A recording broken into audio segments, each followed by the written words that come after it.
Hello, everybody, and welcome back to another Mr. Farney Earth Science video. Can you guess what the topic we're going to start today is? If you guessed volcanoes, you are correct. We finished plate tectonics. We're moving into our next unit, which is on volcanoes. Let me go ahead and full screen this a little bit here. That way it has a better vision of what's going on. So behind me, you can see this is Mount Krakatoa from Indonesia erupting. It's erupting at night, and this happened in 2018.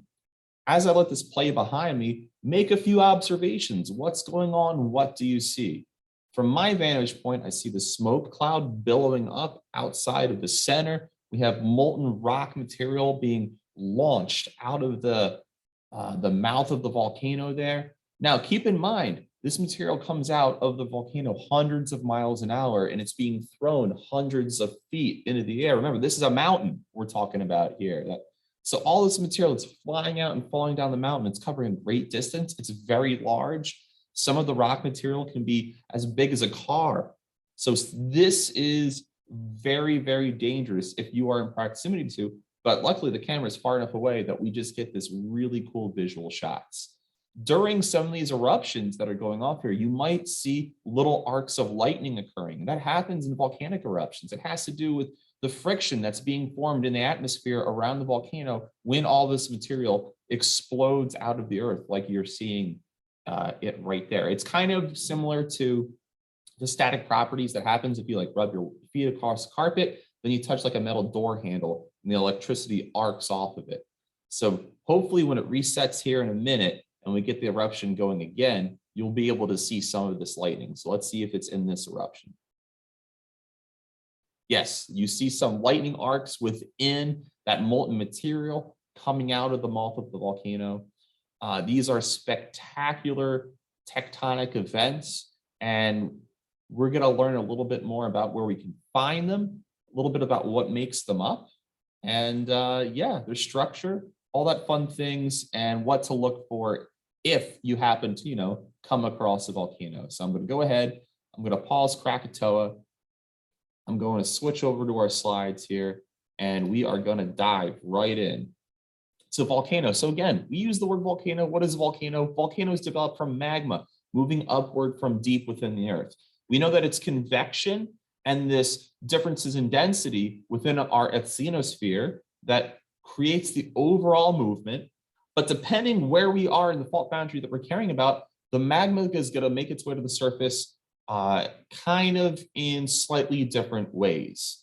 We're either going to be melting our oceanic crust, we're either going to be having it upwell from the mantle, or maybe we're really far away from a boundary, and there's just happens to be a collection of really hot molten material under that one spot that's slowly making its way to the surface. So we're going to explore all those in a second.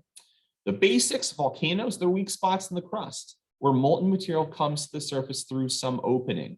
Our basaltic eruptions are the most common type, or the type of eruption that gives us kind of that, material that we think of when the mid-ocean ridge is separating, we're forming new ocean cross, that basalt material, that's the type of material we're getting out of this. You can see right here when the lava is exposed to the air, it's going to cool very rapidly. And that's how we get different types of rocks like obsidian forming at the kind of locations where these lava magma sections have broken through those weak spots of the crust. And over time, if this is a fresh flat area and that magma builds up and up and up and up, and that lava builds up and up and up and up, we might eventually reach to a mountain, and that volcano classic structure that we think of will then be in position for an eruption sometime later down the road.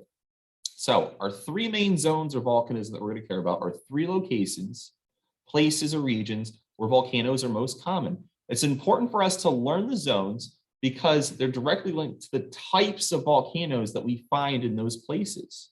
If we remember from plate tectonics, convergent zones are zones where our tectonic plates, they're colliding, they're crashing, they're crumbling into one another, they're coming together. You can have convergent zones where one plate, like our oceanic plate, is going to subduct underneath our continental plate. Because remember, my oceanic crust is made out of basalt. It's very dense. It's going to subduct under my continental crust, which is made out of granite primarily, which is much lighter. And as it subducts under, as that oceanic crust subducts under my continent crust, it's going to melt. And some of that magma is going to work its way back up to the surface, creating volcanic mountains like the Andes Mountains that we use as our example in our previous unit. The big areas of the world that we care about are our Pacific Ring of Fire. That's the most famous one that kind of borders the entire Pacific Ocean there. Each of these triangles are representations of different individual volcanic activities. So even though in some places it looks like it's a straight line, this in fact are all individual areas of volcanism. The Mediterranean belt, we have those volcanoes being formed right there kind of in the middle of the Mediterranean, pushing up toward Turkey and then kind of curving back up toward the Eurasian area right up there where we can meet up with Russia. So convergent faults, Ring of Fire, Mediterranean belt, we got that. Subduction zones. Divergent zones where we're moving apart, where we're dividing our plates. This is where we get non-explosive volcanoes like the mid-ocean ridge or other ocean ridges on the ocean floor. Here's the main one we care about, starting all the way up in Iceland, going down through the middle of the Atlantic. We have other ocean ridges, because remember, the mid-ocean ridge, it's not the only one, it's just the most famous one. It's wherever we have this oceanic crust separating. And then we have our one continental example, the East African Rift Valley, where the African plate is moving away from the Indian plate over here. So eventually, all that tectonic activity over there, that rifting, will separate those two plates, and perhaps in 10, 20 million years, Madagascar will have an island friend over there. Hotspots, they are weak points in a tectonic plate away from the border where magma has risen to the top. A great example of a hotspot area is Hawaii. That hotspot's gonna stay in place while the plate moves past it. This is how we can get different types of island chains way, way, way far away from different subduction zones, different trench areas, things of that nature. So if we look at this little diagram, we see the hot spot right here. It's deep under the ocean crust in the upper areas of the asthenosphere. That magma works its way back to the surface, creating an island. Now this hot spot is not going to move. The plate's going to move. So as that plate moves, we're going to create islands kind of in that pathway. So if we look at Hawaii right here, we can gauge the approximate age of these islands in millions of years based on the rate that the plates are moving.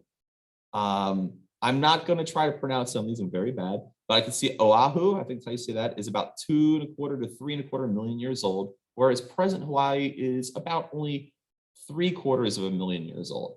So we can gauge the direction the plate is moving and how old these islands are if we look at the parent island and compare it to the subsequent ones that fall behind it. Parts of a volcano, very important. There are much more detail that we could go into than I'm going to go into right here, but here's the basics. We have the crust, which is, that earth material directly underneath the volcano. The magma chamber, which is that pocket of magma that sits underneath the volcano that's eventually going to work its way up to the surface. We have our conduit. This is the pipe that's going to carry our magma all the way up to the surface, to the mouth of the volcano that we call a vent. Kind of like an air vent, some material is going to come out of it. In this case, that magma is going to come out. It's going to become lava. So the vent is the mouth of the volcano, or the opening where that magma is going to breach the surface. The ash cloud, again, different types of particulate matter are going to kind of explode up into the atmosphere, create this huge ash cloud that can reach up to 16,000 feet into the atmosphere. We have our lava flow. Once that magma reaches the surface and spills over, that lava is going to flow down the side of the mountain.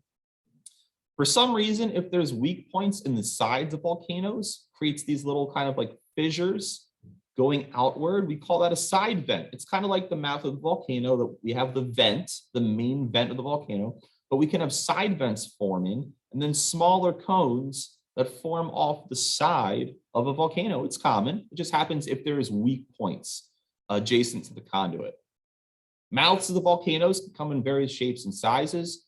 We can classify the primary ones into two different categories: a crater, which is a small bowl around the vent, or a caldera, which is a large depression around the vent, sometimes 50 kilometers or larger in diameter. So right here, that is our first example. Again, that's our crater. So this is a crater. This is kind of like the traditional thing. If I think of a volcano, it looks like this. It's kind of small, it's compact, it's around the vent, which would be right here, that little white area, I would say, if I had to guess. And then our caldera is this massive, huge lake-like mouth that used to be a volcano prior to the eruption. Then after the eruption, it just became this huge basin that was, in this instance, filled with water. So remember, our two examples are a crater and a caldera. Here is the crater, here is the caldera. Here's just a review of the different zones that we cared about. Next time, in our next video, we're going to see how these zones directly correlate to the types of volcanoes we find there. So this first one here that we see, this is our subduction zone of our oceanic crust subducting underneath the continental crust. The second example here, this was our divergent plate boundary where the crusts are separating. That magma is upwelling from the asthenosphere. This is our mid-ocean ridge. And then the third one, our hot spot location, like the Hawaiian Islands. As that plate moves, we get these island chains, because remember, it's the plate that's moving, not the hot spot of the magma in the asthenosphere. So that asthenosphere magma sits, the plate moves over top of it, creating these different island chains.